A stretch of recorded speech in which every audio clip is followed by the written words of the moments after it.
Berusia lebih 100 tahun, Barut di Kampung Gumbang Bau masih tersegam indah. Barut yang terletak kira-kira 16 km dari Pekanbaru dipelihara oleh penduduk kampung agar warisan sejarah ini kekal segar untuk tatapan generasi muda. Meskipun telah dipelihara, reka bentuk asal masih dikekalkan, kecuali sebahagian daripada bahan asal seperti lantai dan dinding. Struktur binaan asal menggunakan buluh dan kini digantikan dengan kayu supaya lebih kukuh dan stabil. Bagi masyarakat Bidayu, Barut adalah bangunan bagi mengadakan perjumpaan sesama penduduk sesebuah kampung. Barut Kampung Gumbang kini menjadi tarikan penghujung yang ingin melihat lebih dekat warisan berharga turun-temurun.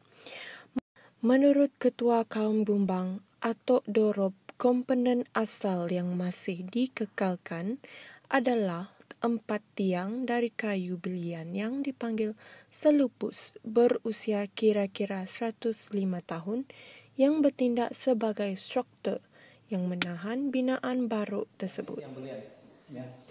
Dalam bahasa di Gumbang ini dipanggil selepus, ya, tiang selepus yang 4. Ini merupakan komponen yang penting untuk menahan struktur barut-barut yang lain.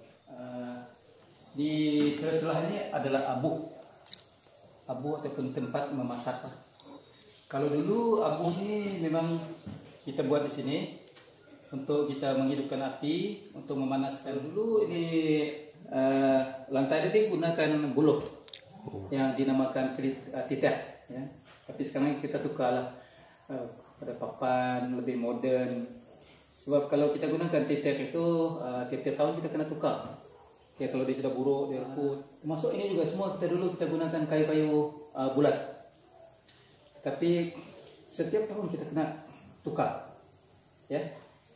Kalau kita di sini, ini merupakan dia punya tempat duduk. Ini dinamakan padung. Ini dipanggil kemban. Komponen ini dipanggil kemban.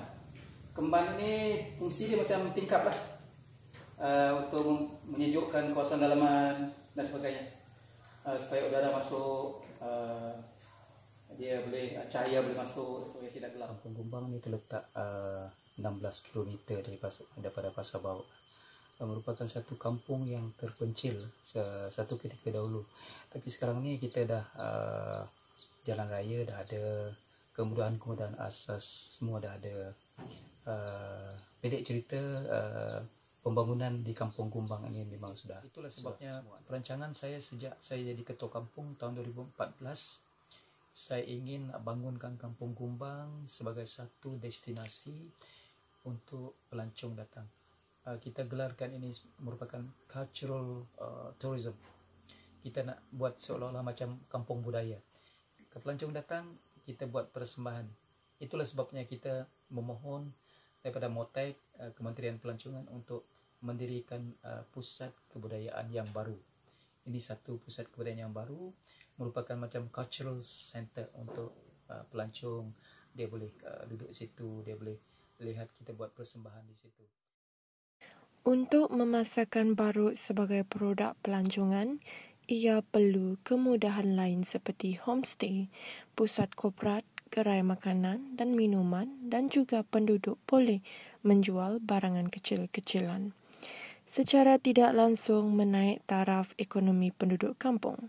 Bertandanglah ke Kampung Gumbang untuk melihat sendiri keunikan Barut yang turut menyajikan pemandangan gunung yang cantik.